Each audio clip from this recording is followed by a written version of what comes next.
Hey, how's it going? I have with me here my Fender Stratocaster. It's not a real Stratocaster, it's actually the Chinese version of it. Um, Main difference is cheaper wood, less handcrafting done on it, cheaper metals, but as far as the main geometry and the general look of the thing, it's pretty much similar, pretty much exactly the same to a genuine Fender Stratocaster. The reason I'm making this video is to get some things across that I couldn't really do with just pictures and paragraphs. One of the things is I kind of want to show you some things that Leo Fender did to make this thing a little easier to work on. Before the Stratocaster was developed, you would have to take these guitars, these electric guitars, into skilled technicians or musicians or even electricians to work on some of the electrical parts. When this came out, he wanted to make sure all the electrical parts were cheap enough to replace instead of work on, and he wanted to make sure that the actual end user could work on the thing himself. I mean, as you can see, everything's just a basic Phillips head, nice and big, nothing too small, easy to take apart, put back together. To change out the strings, all you have to do is clip all of them, or one at a time, feed them through one of these 6 holes. The new ones go straight back through where they came, string it back this way, tie it down, and that gets the job done. Below I also talk about this jack plate, and this is actually a pretty revolutionary design back when the Strat first came out.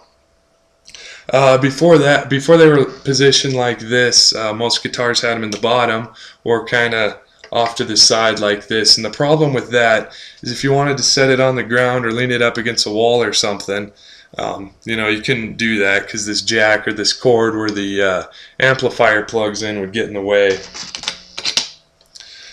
I also talk about the switch a lot below, and you can just see how that moves. It's in a nice position. It follows your natural strum pattern, but it also naturally maps what actual pickup it's on. So like in this position, only this pickup's on.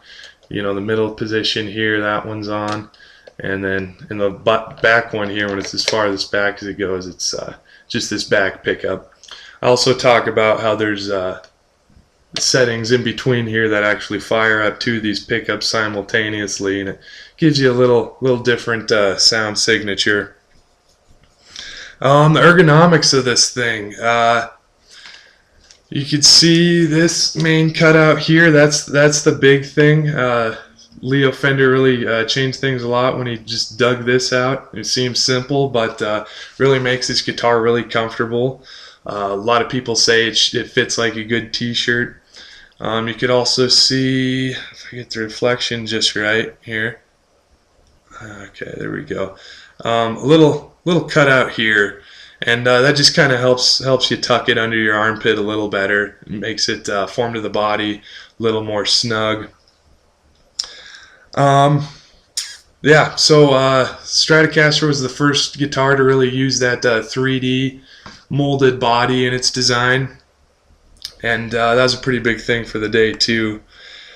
And just kind of the last thing is aesthetics. I mean, as you can see, it's very shiny, very rounded. I think it appeals to like the early modern, or like the early caveman. It's very shiny and rounded, looks like water and everything.